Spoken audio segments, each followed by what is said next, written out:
ஈவெண்ட்டில் Vigneswaran bro meet பண்ணும்போது parking லாட்டில் அவர் wait பண்ணிட்டு இருந்தார். அப்போ தான் அவரை மீட் பண்ணேன். யூஎஸ்பி ப்ராடக்ட் ஒன்று இருக்குது பருத்தி பால். எப்பயுமே நான் அது கையில் வச்சுட்டு தான்.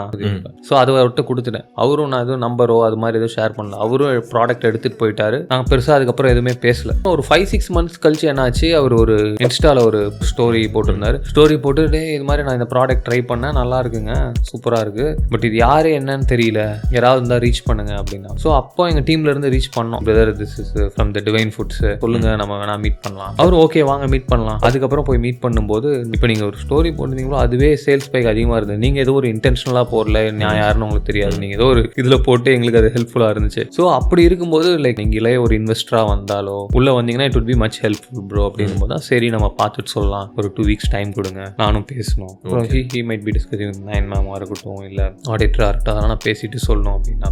அப்புறம் ஒரு 2 weeks கழிச்சு திருப்பி மீட் பண்ணும்போது தான் finalised okay we can go with அப்படின்ற.